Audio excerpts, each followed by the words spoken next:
Gua masih ingat kita ke pantai ngeliep, gua ikut mobil lu, kita ke ngeliep ya. Iya. Ngambil apa? Baby octopus dari karang-karang, ngambil ikan, ngambil ikan. Masih ingat ya, Wan ya? Iya, masih ingat.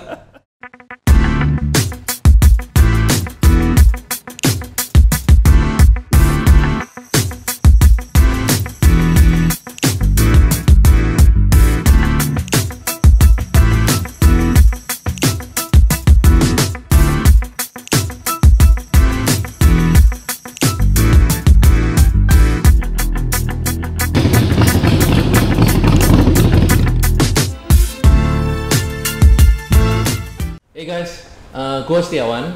Welcome to my channel. Setiawan Winarto namanya channelnya. Gue kali ini mau interview temen dari kecil, Daniel Surya. Ini temen udah lama gak ketemu, dulu masih mainan ke pantai barengan waktu kecil, nakal-nakalnya. Lalu terkenal sebagai Daniel Landak, tuh rambutnya berdiri terus, sampai sekarang juga sama. Lama nggak ikut, taunya gua, dia itu dulu kerja di Lender, di brand konsultansi. Kemudian tiba-tiba lama-lama nggak ketemu, jadi weird. Kemudian banyak sekali grupnya. Jadi hari ini kita berusaha belajar dari Pak Daniel Surya, apa rahasia suksesnya, timelinenya dia gimana, lalu what's the thought process behind it gitu. Jadi supaya kita bisa ngopi kesuksesan dia sebagian. Oke? Dan welcome Dan. Terima kasih Wan. Dan sekarang kan lu ada We're Global ya. You have 5 division, right? 3 tech units. Oh. Ada satu di bawahnya game company-nya dalam satu company. Okay. Satu lagi branding, 4 lah ya. 4. Ya. So, lu punya 5. AR&Co. Ya, saya Dove. AR&Co, Dove, Mindstorm, tapi ada Minar tapi di bawahnya AR&Co. Oh, Minar di bawah AR&Co. Satu lagi di MID. Oke. Minar itu berarti yang apa namanya? Yang ini geolocation game. Oke, yang lu harus kemana ambil dia. Itu kayak Pokemon Go dikit-dikit ya. Oh, oke. Tapi ngambil voucher, ngambil koin Minar. Oke. Dan kalau kita bisa balik, karena biasa gua suka dari timeline awalnya dah. Kita kan dulu di Surabaya lama kan ya. Surabaya waktu kecil ya. Gua masih ingat kita ke pantai ngeliep, gua ikut mobil lu, kita ke ngeliep ya. Iya. Ngambil apa? Baby octopus dari karang-karang, ngambil ikan. Masih ingat ya, Wan ya? Iya, masih ingat. Kadang-kadang memorinya beberapa vivid, jadi ingat terus gitu. Nah, lalu dari SMA kita terakhir bareng, kemudian udah kan. Gua sekolah ke Amerika, lu ke Jerman. Iya. Ambil branding. Iya, manajemen ya, marketing. Management. Iya. Specialty di branding nggak? Waktu itu belajar branding sedikit. Tapi itu jatuh cinta akhirnya di kerjaan. Branding. Gitu, branding, betul. Why branding not marketing? Sebetulnya jujur sih pada saat balik dari Jerman, kerjaan pertamanya itu aku kerja di perusahaan yang ngurusin rambut itu, yaitu Wella AG. Oh, Wella, iya. Nah, Wella AG. Bukan Lender dulu? Belum. Jadi pertama kali Wella itu kan perusahaan Jerman, pusatnya di Darmstadt. Pada saat itu masa itu ternyata apply job juga nggak gampang, Wan. Jadi optionnya ada 2, satu ditawarin di banking, satu lagi di Wella. Lihat-lihat kok milih Wella aja lebih keren ya gitu kan. Assignment pertamanya ngurusin corporate identity nya Wella untuk diadaptasi masuk ke Indonesia. Sama juga mendalamin sebetulnya training management buat semua sales people-nya Wella supaya ngerti arti brandnya Wella. So dari situ terus kepincut jatuh cinta ke branding. Jadi di Wella memulai sebetulnya trigger deep into brandingnya di situ. Meskipun di sekolah belajar. Cuma beda ya belajar teori sama pengalaman gitu. Gitu. Tapi lu dari Wella lu ke Lender enggak? Dari Wella kebetulan di headhunt sama perusahaan, kemudian masuk ke perusahaan Garment. Garment dulu. Nggak lama, namanya dulu ada perusahaan, mungkin zaman dulu ada nama perusahaan Great River. Tahu? Iya, pernah tahu. Nggak lama kemudian baru masuk ke agency di Lender Associate itu 98. Tepat waktu kerusuhan. Pas kerusuhan, bulan Mei 1998. Pas kerusuhan. Dapat kontrak, sebulan kemudian, 4 minggu kemudian rusuh.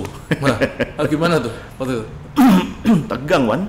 Oke. Soalnya kan sudah di Jakarta ya waktu itu. Lender tuh kan bagian dari Global Network.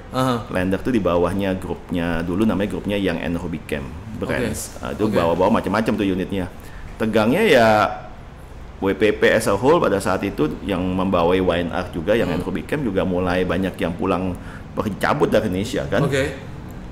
Ya mikir juga lawan waktu dapet job, tahu-tahu udah happy, tahu-tahu ada di ambang wah losing job juga gitu kan. Sebab teman-teman yang lain pada hilang jobnya kan.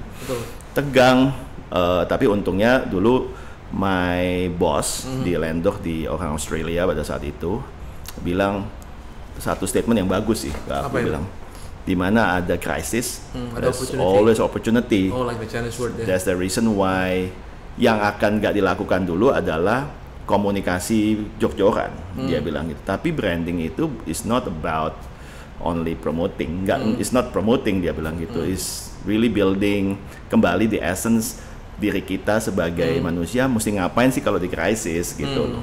Makanya with that modal aku dan ditahan memang waktu itu untungnya Landor tuh pada satu operasi juga masih kecil kan, operasinya masih paling cuma 5 orang gitu. Di mana kantornya waktu itu? Kantor pertamanya di KH Mas Mansur di Menara Batavia. Itu juga untung banget dipinjemin sama temen, boleh pakai gitu kan. Tapi saya ngalamin banget tuh kan, aku sih ngalamin banget ngeliatin orang datang demonstration hotel Le Méridien lagi dikerubutin orang pada saat itu. Tapi bersyukur sebetulnya ketika belajar branding di Wella, prosesnya Great River, kemudian belajar bahwa ini nih gitu artinya branding, bener-bener bahwa branding itu mesti stay di krisis, dan salah satu cara untuk stay di krisis itu di tahun 98 bulan Mei.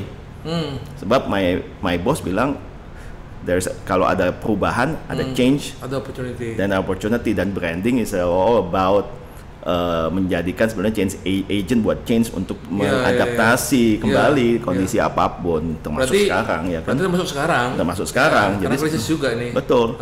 Pada saat itu banyak dulu perusahaan ingin meninggalkan image lama, orde baru misalnya, rebranding semua gitu. Jadi kita banyak sekali dapat kesempatan, dan believe it or not, tahun 98 itu we hit sales yang luar biasa gitu.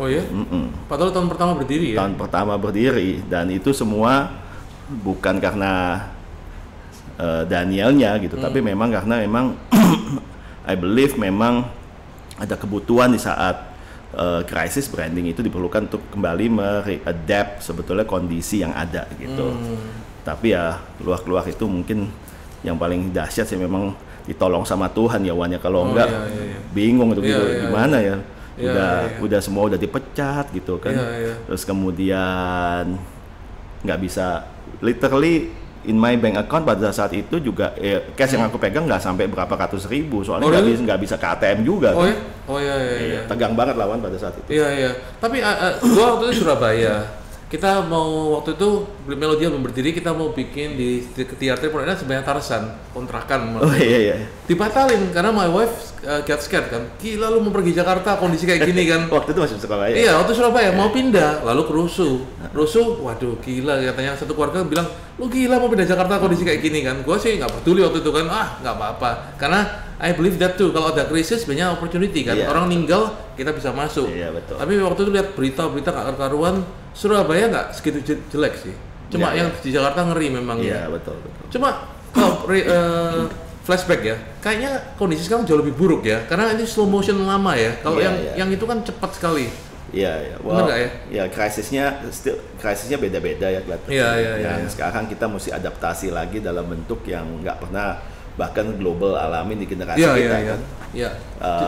Kalau yang dulu masih bisa, kasarnya kalau punya akses masih bisa lari gitu ya, kemana. Sekarang mau kemana ya? Semua kena ya. Tapi the bigger the crisis, aku sih believe bahwa opportunity-nya lebih gede.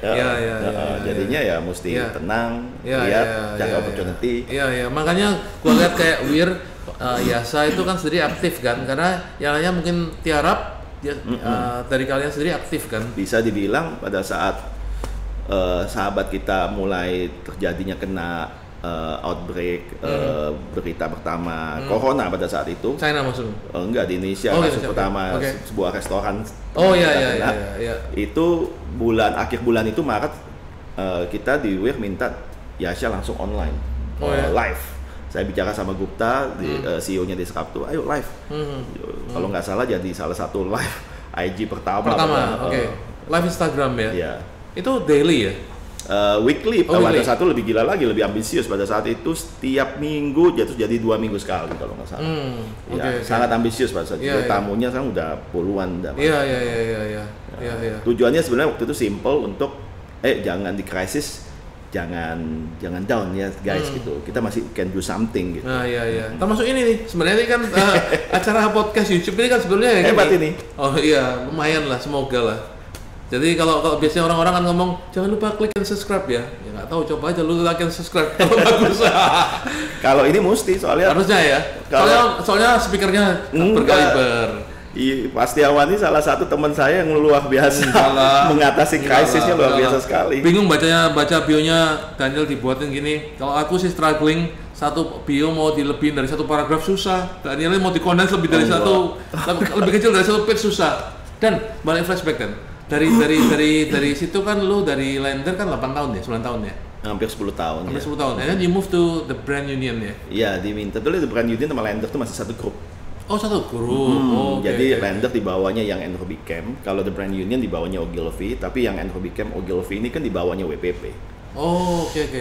Iya, jadi di move, jadi set up Brand Union yang dulu namanya adalah Enterprise IG. Enterprise IG, ya. What does it mean, IG? Itu nama yang sudah terjadi karena akuisisi dan merger beberapa perusahaan di UK pada saat itu yang specializing di branding. Kalau di branding kan memang di WPP itu nggak banyak ya, paling Lender Associates, Enterprise IG yang jadi the Brand Union, ada Fitch dan yang lain-lain, tapi nggak banyak. Ini part of Ogilvy juga? Kalau the Brand Union, iya part of Ogilvy. Oke. Pindah ke sana. Terus sebagai the country director kan? Country directornya. Untuk Brunei sama Indonesia? Iya. Oke. So what's the difference dong? Bedanya secara bisnis nggak ada yang beda sebetulnya. Tapi satu hal yang paling menarik adalah pendekatan branding meskipun seperti advertising ataupun banking punya pendekatan yang beda-beda kan.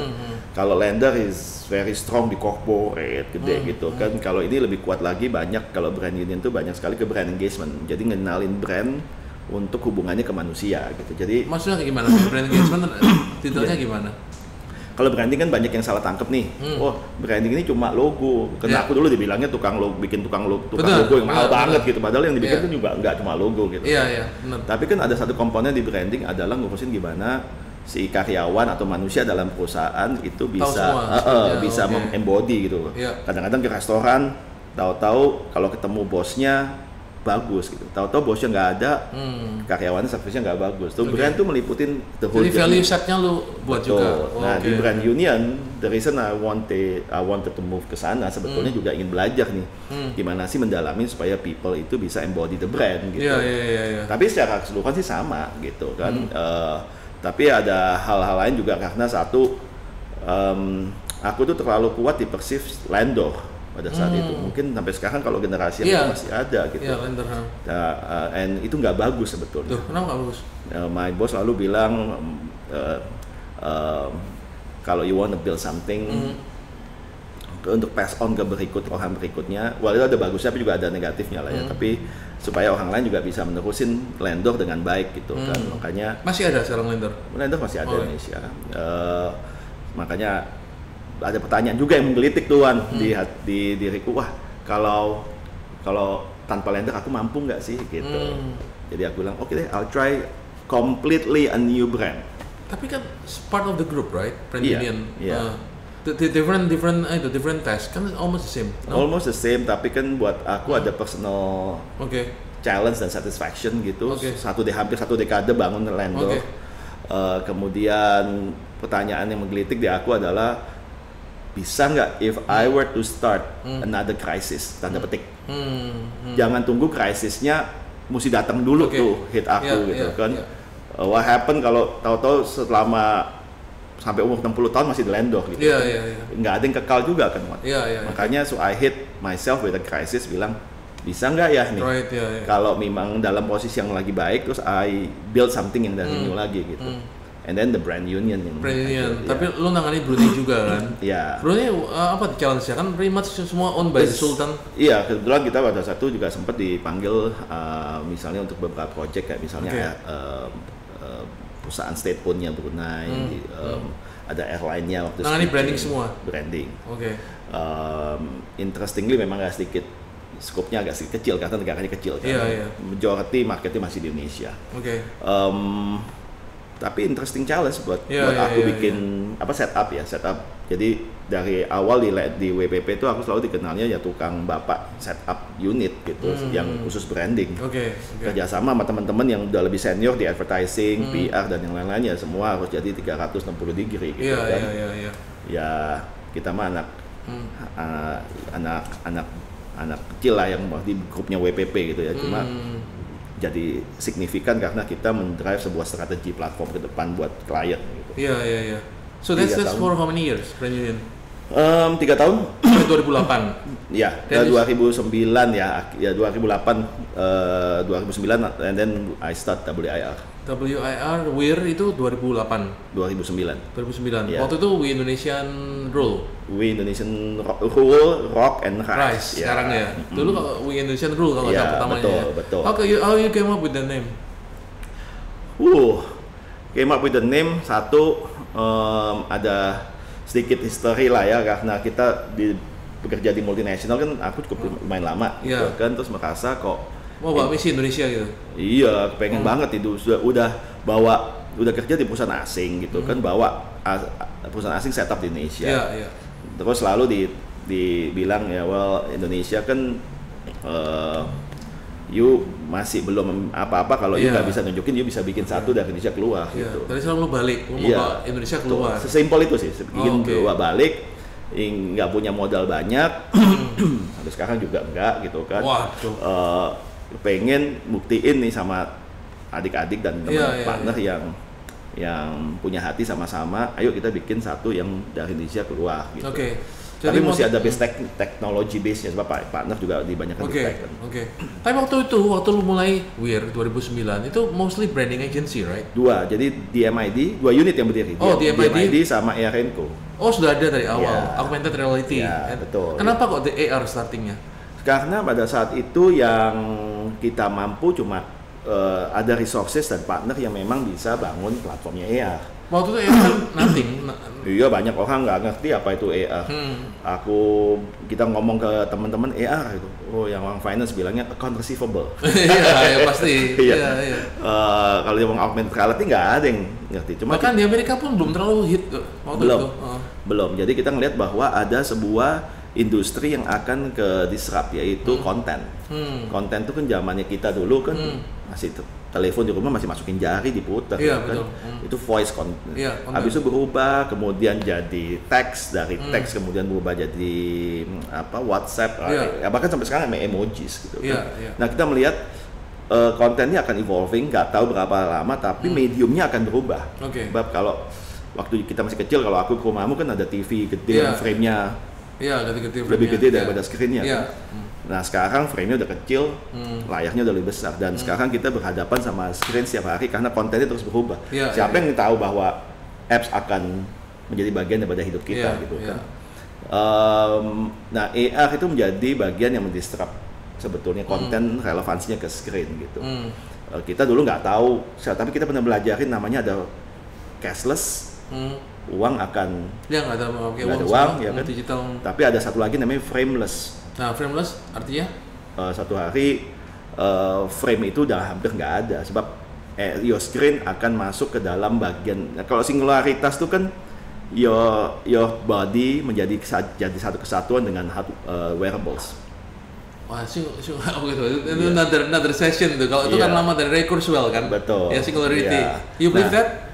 Yes, kebetulan my brother Mike juga sangat into it gitu kan. Cuma gimana caranya bikin this platform pada saat itu? Kalau aku sih simple, orang brand, nggak terlalu tech lah ya. Gimana jualan? Benar. oh ya AR bisa buat engagement, bisa buat di measure, bisa buat recognition, datanya bisa di-collect. Gitu. Tapi waktu itu kan ingat gue ya awal-awal ya, cuma handphone dikasihin gini ke supermarket cuma keluar gitu pop-up, iya, right? Iya. Right? Itu asalnya gitu QR code. QR code, basically. Tapi kan terus berkembang ya.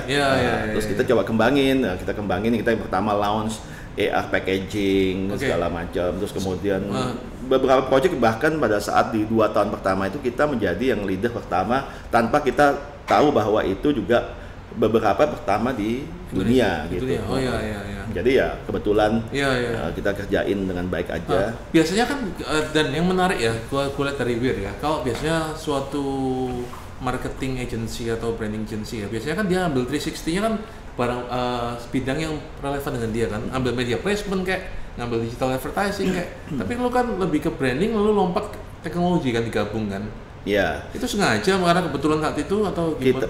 Kalau lu nggak ngambil yang lain kayak media placement bla bla bla? Enggak, ya dari dulu pada saat aku mulai branding, orang masih di industri itu belum ada namanya, yang ada tuh design, brand as a design, advertising PR. Jadi, betul. Jadi kita tuh ingin coba selalu break category conventions. Gitu. Terus waktu saat kita mulai kita maunya ya ngapain mulai yang udah ada gitu. Yang udah ada kan capek, kita mesti compete with others. Kita buka jalan. Kalau kita bisa kembangin sama-sama dan pemain baru masuk, berarti kita berhasil membangun industrinya gitu. Jadi tipikal mungkin Wir itu DNA-nya selalu ingin coba kalau kita punya sesuatu yang beda, let's build it tanpa harus tap in ke yang lain-lainnya dulu gitu.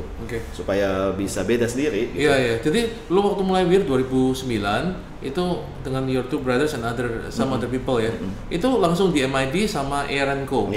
Iya, waktu itu office ada di Silicon Valley, belum ada? Belum. Baru Jakarta? Iya, Jakarta. Oh, oke. Jadi ada Almira juga di TMID ya? Udah ada. Klien-klien yang lu tangani yang besar apa contohnya yang di TMID? Di MID pertama kali, klien pertama kita itu Bank ya, kalau nggak salah? Metro TV. Oh, Metro TV, oke. Kalau nggak salah bank apa juga ya? Bank Muamalat. Oh, Bank Muamalat. Terus kemudian minimarket Indomaret brandingnya. Kalau di teknologi banyak kan kita langsung dipakai oleh beberapa klien global platformnya. Ada AR&Co-nya itu dipakai? AR&Co-nya, Cartoon Network. Oh ya? Cartoon Network pakai AR&Co? Iya, yang di Thailand. Yang Thailand untuk theme parknya dia yang di Thailand. Oh, theme parknya. Jadi apa pakai handphone gitu juga? Iya. Oh, oke. Tapi banyak yang nggak tahu itu dibikin oleh Indonesian company ya. Oh, oke. Terus kemudian beberapa project yang kita lakukan juga kayak presidential campaign di Nigeria. Presidential campaign pakai AR? Pakai kita ya. Oh ya? Iya, di Nigeria. Jadi Muhammad Buhari tahun 2015 tuh panggil kita untuk kampanye. Ya tim kita berangkat, Yasha yang berangkat. Oh ya? Ada video YouTube-nya juga. Oh jadi ya gitu? Pakai handphone gitu? Pakai handphone, jadi bisa lihat semua logo partai di Nigeria. Kalau dilihat pakai handphone, itu keluar Muhammad Buhari. Meskipun bahkan bukan partainya Muhammad Buhari. Idenya dari Indonesia. Menarik kalau KCD lakukan di Indonesia, menarik tuh. Iya. Untuk next presidential election lah. Iya. Tapi waktu itu lu belum pakai virtual reality ya, AR masihan? Kita fokus banyak di AR karena kita percaya pada saat itu mau ke frameless future. Sebab kalau VR kan keblok kan kita tapi kita melihat bahwa VR itu adalah kombinasi yang namanya penting juga gitu. Jadi nggak bisa tinggalin. Jadi akhirnya terjadi namanya AR, VR, AI, akhirnya jadinya mixed reality kan. Dengan adanya dulu orang nganggapnya itu novelty. Aku dapat banyak respon dari teman-teman yang di dunia branding. Oh ini, you ngapain main-main game kayak gini gitu? Aku bilang ya, aku tidak mencoba menjelaskan in detail sebab percuma, mereka juga nggak akan get it, nanti udah jadi panjang gitu kan. Mendingan udahlah kita lakuin apa yang kita believe gitu kan. Aku rasa mulai populer dari Microsoft, dari ini main semua AR sama VR ya. Mulai populer ya. Samsung keluarin VR, kalau Microsoft jalurnya lebih ke AR ya. AR ya. Epson juga ya. Epson kacamata yang baru. Jadi kita banyak bikin ke platformnya. Kita white label platform, kita kerjain brand. Kenapa brand yang supaya dapat revenue di awal? Kenapa kok FMCG brand? Atau corporate brand karena lumayan karena ya aku juga kenal gitu kan.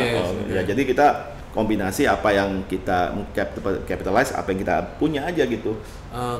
Kalau jadi setelah dari dua divisi itu, lu kan ngembangin lagi. Ya, tahun 2015 kita dekat sama Alfamart. Terus diminta untuk coba gimana ya promotion kalau orang datang ke tokonya itu supaya bisa diukur. Oke. Diukur apanya? Database-nya, Oh, siapa yang pegang kemasannya. Kemudian menggantikan juga yang konvensional POP advertisement ini. Mengukurnya dengan apa? CCTV? Dengan dia ngambil kemasannya, kita taruh layar kecil pada satu DAF, tunjukin packagingnya di depan layar keluar konten. Nah, itu awalnya DAF tahun 2015. 2015 awalnya DAF. DAF under AR&Co. Enggak, DAF unit sendiri. Digital avatar. Itu digital avatar.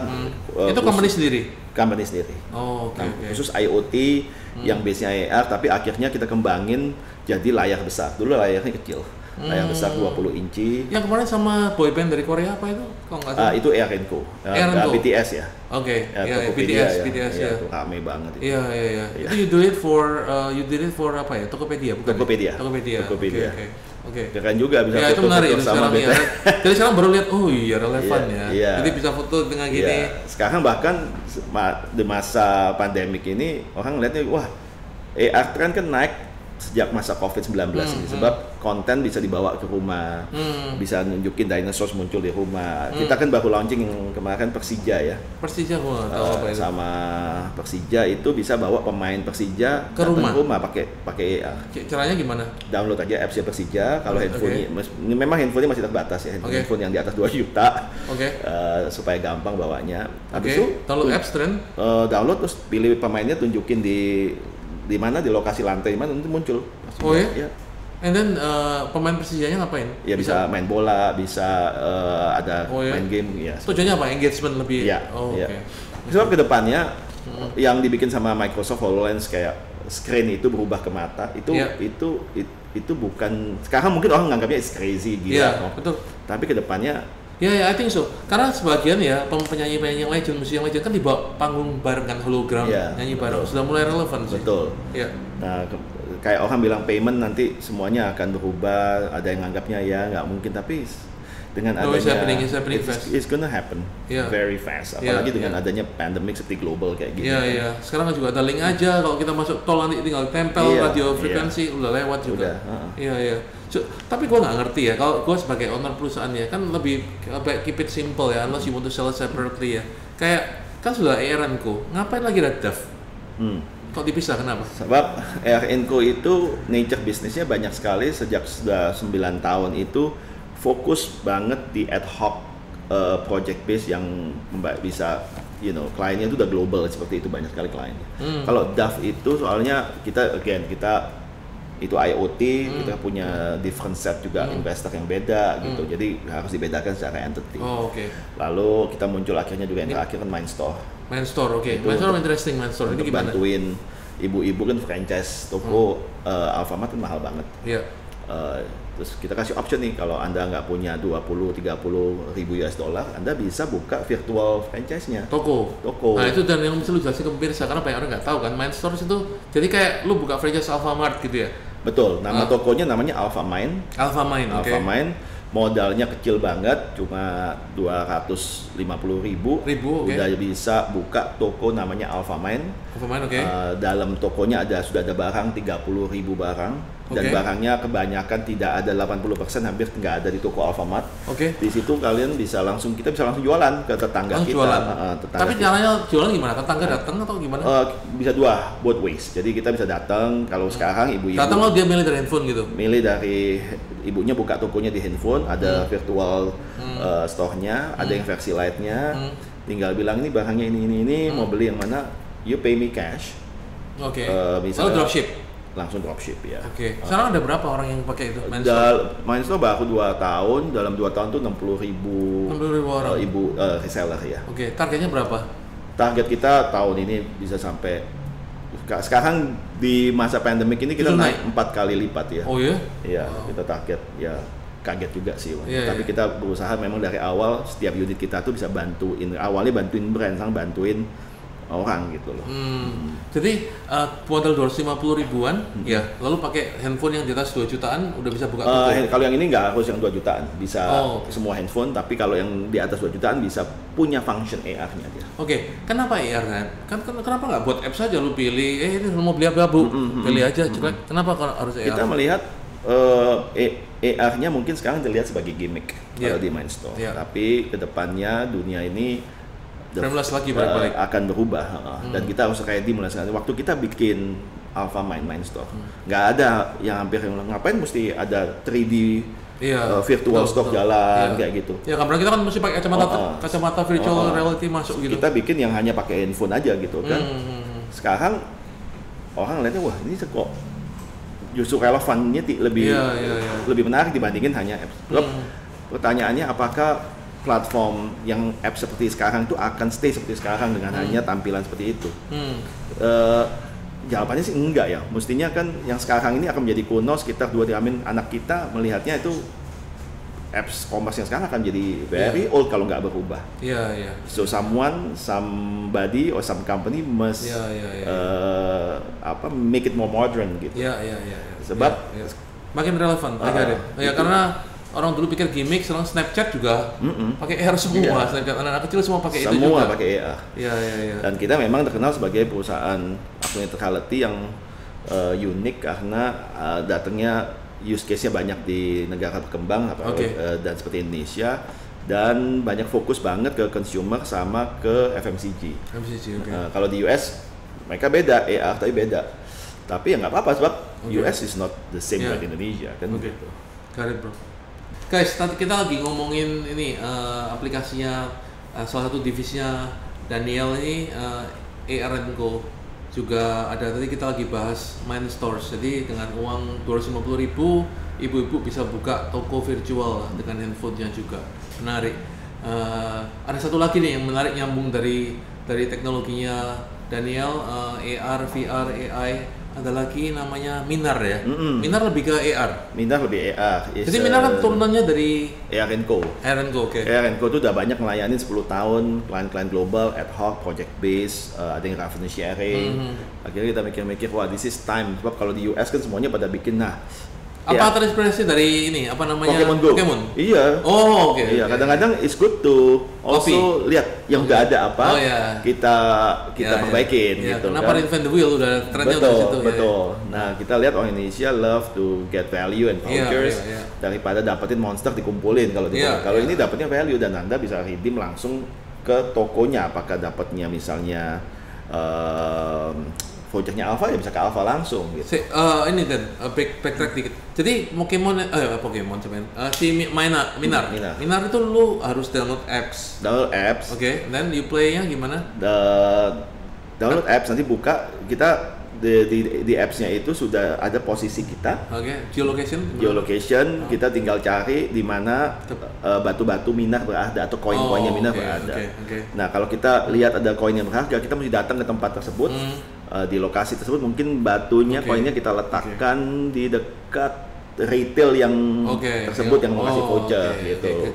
Jadi dari klien lu, perusahaan saya mau invite orang datang ke tokonya, nyediain misalnya waktu itu kita mau Segway Boat, mau diletakkan hadiah di situ, harus datang ke sana. Simple itu sih. Tapi masih baru ini ya, belum? Baru banget. Kita waktu launching ada 400.000 downloader in 2 months. Sekarang trennya masih naik. Akan sama Minar juga main gamenya sama atau beda? Akan keluar very soon, menarik banget. Sama konsepnya sama, masih cuma kita tambahin elemen-elemen baru yang membuat lebih exciting aja. Sekarang masa pandemik ini kita taruh batu-batunya dekat rumahnya pemain dulu. Nggak boleh keluar. Tapi menarik. Itu menarik sih. Tapi mungkin sekarang mesti buat lebih relevan lagi kali kondisi sekarang ya. Betul. Nah, dan satu lagi yang gua bingung ya dari lu dan juga bingung sekaligus inspired lah. Kalau gua aja punya cabang di Jogja, Bandung, Bali, Surabaya, udah bingung manage-nya kadang-kadang. Lu ada di Jakarta, Jogja itu software house. Iya, betul.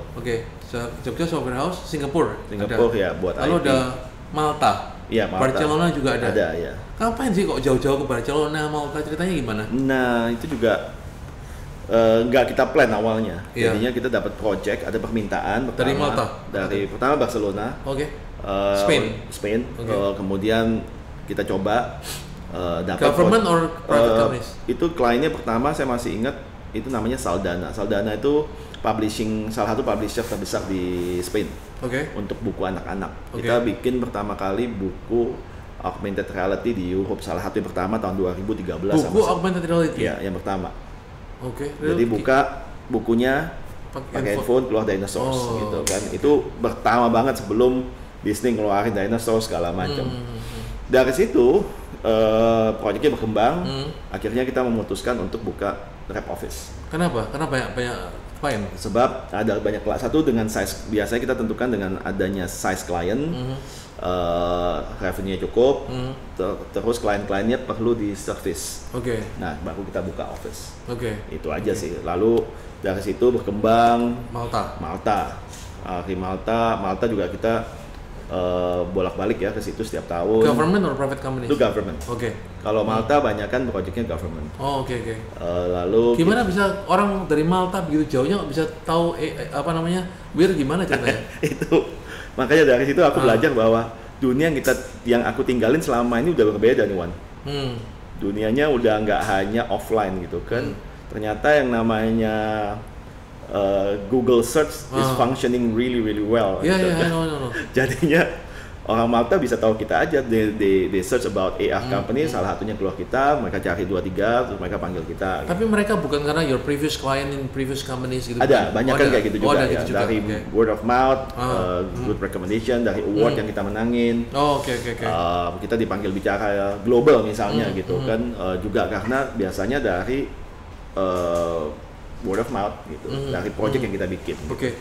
Jadi ada rep office di Barcelona, Malta, ada di Singapura, ada di Silicon Valley. What city? Cupertino atau apa? San Jose. Gitu ada. My sons are there, not in San Jose but in Santa Clara. Cupertino. So you have those offices yang di Silicon Valley di San Jose untuk apa? Untuk lebih ke ekosistem, lebih networking. Sebab maksudnya kita kan gimana? Sejak kita tahun 2015 tuh kita menang Best Augmented Reality Company di AWE, itu kayak Oscar-nya Augmented Reality ya. Di mana ya? Augmented World di Silicon Valley. Namanya Augmented World Expo. Itu diadakan setiap tahun. Kita tahu-tahu menang tanpa kita hadir, sebab kita nggak tahu itu menang. Terus sejak itu kita mikirin, kita mulai banyak dapat klien, bukan klien tapi companies yang lain untuk mulai sinergi sama kita, misalnya Google, mulai collab gitu kan. Nah jadi kita perlu ada orang aja di sana. Terus yang tahun 2016 menang lagi. Terus 2017, 18 nggak pernah menang lagi sih. Bosan mungkin ganti pemain kan? Enggak, udah yang lain lebih hebat. Tapi menarik, jadi dari situ kita bisa dapat kolaborasi. Makanya kita bisa kerjasama juga sama Microsoft, HoloLens, salah satu company yang terima HoloLens pertama, kayak gitu-gitu kan. Jadi itu yang menariknya di Amerika lebih ke sana sih. Hebat juga Indonesian companies bisa gitu ya, ke teknologi yang baru juga itu. Microsoft aja sendiri bikin kan baru. Baru. Nah, ya kita bersyukur lah di awal-awal kan memang nggak dilihat sama sekali gitu kan. Tapi ya belakangan ini thank God kita sudah reach ke momen dimana I think AR udah banyak yang pakai nih gitu. Gitu. Good. So from that ada lagi terakhir yang gua juga info sedikit itu Disrupto. Kenapa buat Disrupto? What is Disrupto? Disrupto itu sebetulnya sebuah movement. Awalnya kita ingin bikin sebuah movement untuk menyatukan 4 pilar. Empat pilar itu ada satu tech companies, ya startup lah ya. Terus kemudian existing business industry yang ada sekarang, real companies, fundamental companies, yang merasa kok aku dulu ditinggalin sama tech gitu kan. Yang ketiga Indonesia next generation, anak-anak muda. Yang keempat regulator, government. Nah itu kepengen kita kumpulin nih jadi satu supaya jangan startup sendiri gitu kan gitu. Supaya startup itu bisa hidup kalau dia bisa punya kerjasama sama fundamental business soalnya gitu. Dan juga bisa dapat government ngerti nih regulasi, jangan ketinggalan gitu. Terus yang harus paling dapat benefitnya itu adalah anak muda Indonesia, maksudku gitu ya. Makanya bikin Disrupto. Nah Disrupto 2018 bikin, thank you udah dibantuin banget sama thank you. Pak Setiawan dan timnya yang luar biasa ini. Thank you Pak Daniel. Itu soalnya semua kolaborasi, jadi siapa punya apa masuk pada saat itu. Tapi it's about disruption, right? Yes.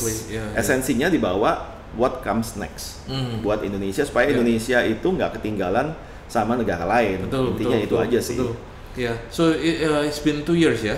2 tahun, 2018, 2019,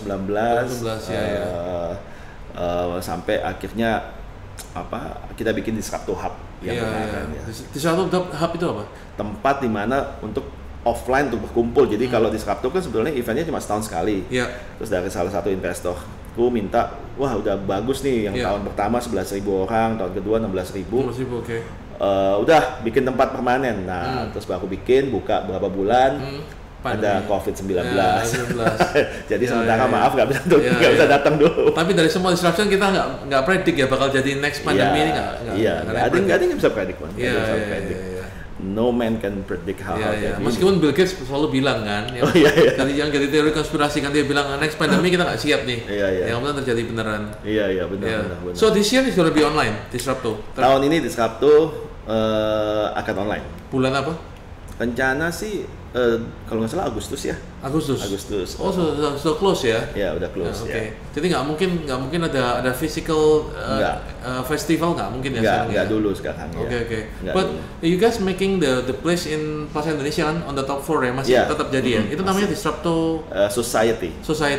Apa itu Disrupto Society kan? Disrupto Society itu sebetulnya tempat di mana para 4 pilas tadi itu para disruptor bisa ngumpul gitu. Kita kerjasama sama Gioi restorannya. Kemudian ada tempat exhibition di mana everybody can just exhibit. Sebenarnya kalau dilihat sampai hari ini juga kita tujuannya tuh lebih ke let's gather, put something, exhibit buat generasi Indonesia untuk belajar gitu. Ada tempat seminarnya, cukup luas sih. Cukup gede. Bekasnya restoran apa namanya tuh? Bekasnya imigran.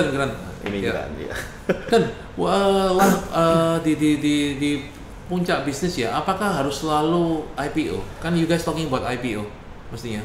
Kuartal 4 ya rencananya. Kita belum di puncak bisnis lah itu. Tapi orang-orang rata-rata kan selalu exit plan-nya kan kadang gitu. Itu exit plan atau cuma untuk strategi untuk membesarkan? Kita sebetulnya IPO tuh the main reason kita IPO rencana buat IPO salah satu opsi itu banyak opsinya ya. Tapi kalaupun kita mengambil IPO kita itu ingin development sebab kita sudah ada kontrak untuk draft sama beberapa unit yang lain in the pipeline. Dan untuk speed up sebelum kontrak kita mesti ada fund masuk, ada capital. Nah capital yang kita lihat salah satu optionnya adalah IPO. Dan karena size kita dibilang bisa udah diterima di pasar modal ya, itu salah satu option sih sebetulnya. Gua baca mau raising 40 sampai 50 juta US ya rencananya ya. Wah, ada yang banyak bilang gitu. Meskipun itu masih ditangkap sama beberapa media sekitar segitu, cuma kita masih hati-hati banget bilangnya. Tapi akan tahun ini tetap jadi? Insya Allah jadi. Di kuartal 4 IDX ya Indonesia atau ya bisa dilihat nanti perkembangan di 2-3 bulan mendatang ini. Tapi bakal di Indonesia ya? Indonesia. Soalnya dari jumlah yang di-raise sama market capital kita masih cukup. Gua pikir sebenarnya Daniel ini exit plan-nya karena sekarang udah memundurkan diri dari CEO. Kalau gua tetap CEO, Chief Everything Officer, nagih segala macam. Sama lah. Kalau Pak Daniel ini sudah resigning to eksekutif ya, komisaris? Chairman. Waduh, di handover ke Michael. Why? Kan gimana ya? Sebab sebuah perusahaan itu sebenarnya sama sih kayak dulu di Lendo kan mendekatin 10 tahun. Betul. Kan. Ini 10 tahun juga ini. Iya, ini 10 tahun. Jadi satu aku selalu believe nggak ada yang bisa dipegang selama-lamanya. Itu mesti pass it over. Good management itu bisa di pass over gitu kan. Terus kedua aku juga mungkin I'm good in setting up. Tapi there's a certain moment di company itu harus dipimpin oleh orang yang lebih muda, punya kemampuan di operasional lebih baik. Ada mungkin satu momen di company harus dipegang oleh seorang CFO. Ada satu momen satu company harus dipegang oleh orang dengan keahlian lain gitu. Nggak bisa dipegang sama orang yang kerjanya jualan melulu kayak aku. Kayak gua juga mesti kalau lu masih sebentar lagi udah semuanya. Kalau aku kan sebentar lagi retire nih, ikut Daniel. Enggak. Tapi aku merasa gitu. Kedua, aku merasa kan company-nya dibangun buat nggak buat Daniel Surya gitu. Iya betul. With everyone in the team juga mesti merasakan juga ya. Gitu aja. So Michael itu kayak sebenarnya orangnya lebih teknologis ya malahan ya. Betul. Ya, jadi oke. But you are becoming functioning like the hub ya, connecting the dots. Iya, lebih ke situ sih sekarang, lebih ke situ. Jadi bukan retired ya, bukan? Enggak sih. Weir itu masih jauh dari sempurna sih Wan. Jadi kita masih banyak bikin hal-hal yang mesti diimprove, kesalahan selalu ada, apalagi aku lah jadinya ya. Vision lu kan lu bilang ada Society 5.0 juga salah satunya kan. Lalu visi untuk Weir juga yang belum kecapai apa? Kalau kita sih ingin menuju ke namanya very bold, kita ingin mencapai namanya kalau frameless future itu terjadi, kita mau menjadi salah satu pemain terdepan. Teman-teman ada yang ingin kalau cashless future terjadi, mereka mau jadi paling depan, kayak di China. Kalau kita frameless future terjadi, kita mau yang paling depan. Frameless future, menurut lo, itu terjadi kalau prediksi dari Weir berapa tahun? Kalau aku lihat sih bisa cepat sekali. Satu, quality content udah bagus sekali. Quality content, if you go watching Hollywood movie, King Kong misalnya, nggak ada King Kong aslinya kan, terus aku cuma jelasin beberapa faktor pendukung, tech pendukung yang bisa menyebabkan frameless future tuh cepat terjadi ya. Contohnya cashless payment, itu udah cepat sekali. Iya benar, cepat sekali. Terus artificial intelligence data, big data udah dekat. Moving very fast. Tinggal terjadilah suatu momen di mana anak-anak muda gamers yang udah ngelihatnya udah I'm boring with screen dan it has to come up dengan real. Sebab mata manusia itu dilayakkan untuk melihat sesuatunya tidak dalam frame. When manusia lahir, itu nggak ada dulu lihat langsung sesuatu di frame. Itu harus kembali. Jadi kalau dulu manusia ngelihat, saya lihat menara Eiffel Paris hitam putih, nggak puas. Dia ingin lihat yang lebih real. Akhirnya ada yang namanya high definition. And then what they want is immersive experience. Akhirnya Samsung capek-capek bikin you expert on this, lebih curvy. Sebenarnya aku melihat pelajaran dari beberapa perusahaan elektronik Korea yang bikin researchnya gitu. Mereka cuma bilang satu, kalau itu mata manusia itu selalu ingin melihat sesuatu yang real, reality yang ada. Makanya mereka buat kacamata 3D. Makanya mereka bilang realitas yang tertambahkan, augmented reality. Itu visi mereka ngelihatnya frame harus semakin tipis. Betul. Frame harus semakin tipis sebab the more tipis the frame dia bilang itu, the real immersive lebih kerasa gitu kan. Tapi mereka juga tahu bahwa the eye screen itu harus bisa mengikut kemana-mana, sebab ini pun udah ikut kemana-mana. But this is too small. What if there's a screen, no frame, tapi you can see the content. Nah, dengan adanya pandemic, speed up the whole process. Itu speed up the whole process. Menariknya gitu. One day mungkin kita bisa ketemu King Kong in a frameless future gitu. Bisa ngomong sama dia, beli pisang dari King Kongnya lewat platform e-commerce yang teman-teman udah bikin. Paymentnya cashless. Bisa tanya mengenai King Kong, sebab when you ketik King Kong in Google, everything is keluar gitu. Very possible. Dulu kayaknya kerasa gimmick lah, tapi kemudian lu bikin BTS, make sense ya. Fansnya foto bareng sama itu it's gonna be nanti anakku ngelihatnya, anak kita ngelihatnya akan tua banget, dia jelek banget itu. So mereka mungkin udah lihat yang different format gitu. Benar. Jadi kalau misalnya suatu bintang K-pop atau apapun, dia juga bisa tampil di AR jualan barang ya, mestinya. Bisa banget ya. Makanya aku bilang sama teman-teman, e-commerce platform yang sekarang interface-nya itu akan menjadi tua very soon. Kalau mereka nggak mikirin evolution-nya nih, mereka pikir itu sekarang cuma ini. What if berubah platform mediumnya gitu. Dan yang ngedrive berubahnya bukan mereka, tapi market drive itu untuk melihat I wanted something yang, kalau nggak TV nggak akan semakin gede, Wan. Benar. TV itu akan semakin besar, semakin nikmat sebetulnya. Iya betul. Satu hal yang gue lihat ya di pandemic juga, my business included ya. Kita kan banyak jual digital signage, video wall. Memang di pandemic juga speed up the process. Mereka video conferencing, gede semuanya.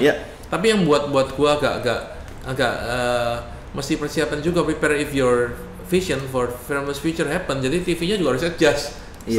Semuanya harus adjust sekarang ini. Iya. Sekarang semua orang ngetawain bikin, ngapain pakai Google Glasses gitu. Iya. Well, mungkin lucunya hal yang selalu diketawakan in the future dipakai untuk menjadi satu yang basic kan. Tapi Snapchat Glass-nya nggak jalan tuh. Iya. There's always times nanti untuk trial and error-nya gitu kan. Iya. Why don't you go into hardware? Ngomong gitu. Nggak punya capital. Dengan ini dengan IPO hardware besar. Mungkin nanti dibantu sama bantu jualan aja. Dan dari tadi kan kita ngomong companies lah. Sekarang kalau kita ngomong ke pribadi gini, lu siapa yang inspired you in your life ini? Pasti Awan lah. Wow. Enggak seriously. Masa gua.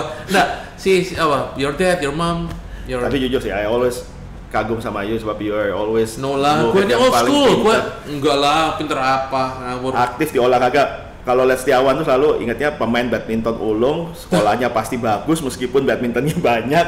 Perasaan gue keliru loh, biasanya gue ranking paling bawah dah di kelas khusus itu. Gue lagi. Dan kalau orang nggak kenal lu, menurut apa sih 3 kata yang menggambarkan lu apa? Kalau gue lihat lu futurist, Pak, definitely one futurist. Karena lu lihat jauh di depan kita. Enggak juga sih, mungkin ngayal ya. Kalau orang futurist itu suka ngayal kali ya. Tapi aku belajar banyak kalau aku sih ngeliatnya aku I'm a salesman ya dari dulu ya. Gua salesman. Lu kayak futurist lah. I'm a salesman juga sih, Pak. Iya. Tapi memang every company has to based on sales juga sih. But I always believe kita itu mesti kita mesti dream big lah ya. Iya. Soalnya hidup terlalu singkat, kalau nggak mikirin yang gitu terus kita nggak boleh tunggu ya, mesti move fast gitu. Iya. Supaya idenya atau impiannya kalau nggak jadinya yang seperti kita impian ya dia segini daripada nggak jadi sama sekali. Iya. Oke. Wah, nggak kerasa ini kita YouTube udah nggak tahu tuh 30-40 menit. Nah, karena masih banyak sebenarnya mesti diomongin dengan Daniel. Mungkin next session dah perkembangannya setelah IPO jadi konglomerat terbaru Indonesia. Dan pesan-pesan untuk ini dan untuk orang-orang atau bisnis yang sekarang ini kan new normal katanya kan, tapi masih belum normal kan. What are your messages for us? Gimana untuk survive? Yang terhit kan semuanya iya sih. Sama seperti kita juga nggak ada yang nyangka lah. Di Weir juga kaget juga kan semuanya kan, klien tunda payment banyak banget semuanya. Ngalamin masa yang dimana the first week itu kita juga kaget gitu kan. Yang satu kuncinya sih mesti tenang, calm, and terus memikirkan sebetulnya jangan never give up dalam kondisi apapun. Ingat bahwa ada sesuatu yang lebih baik ke depannya kalau kita terus berusaha dan memikirkan hal-hal, mengambil momen ini jadi opportunity itu. Seperti your digital main store dan seperti itu. Dan kita juga akhirnya ada aja dan mesti cepat manuver ya. Adaptasi itu penting banget. Jadi adapt dalam kondisi yang seperti ini, dengan kondisi jangan menunggu gitu. Kalau kita punya apa ya kita pakai dulu gitu. Terus I think kita mesti bicara realitas bahwa semuanya terhit. Mesti stay humble aja, bilangin bahwa if we cannot do it, dan bilang kita nggak bisa gitu. Tapi kalau kita masih bisa, kita bilang jangan cuma nunggu yang bisa aja, tapi kita mesti adaptasi supaya yang kita bikin tuh bisa menjadi bagian daripada new normal itu gitu. Oke. Not easy, everybody. Kita masih beruntung mungkin, tapi ada teman-teman yang di dunia tourism misalnya, tapi aku yakin dari beberapa mereka udah mulai muncul, kayak misalnya kitchen juga udah mulai cloud kitchen. Betul, there's always people yang bisa keep calm and creative untuk memikirkan what the next step gitu. Betul nggak? Satu ngomong itu ya terakhir ya, sebelum kata kita pesan-pesan kita terakhir ya. Gini guys, kalau sharing dengan Pak Daniel tadi kan di bidang dia digital activity-nya, digital company-nya justru booming saat ini kan, main stores ya. And Dove also ya, Dove juga ya, digital avatar Dove, DAV punya Pak Daniel juga booming. Kalau dari sisi gue nggak predik itu, kita nih sebenarnya based on passion kan, ada namanya divisi namanya Melotronic kan, kita jual e-bike kan. E-bike-nya believe nggak? Habis semuanya. Jadi ke kantor tuh orang bukan lihat audio visual tapi cari sepeda listrik. Nah itu dia. Habis semua. Nanti sampai ada bapak-bapak, ini barang demo ya. Ini saya mau yang ini, pokoknya saya nggak pulang sebelum dapat ini.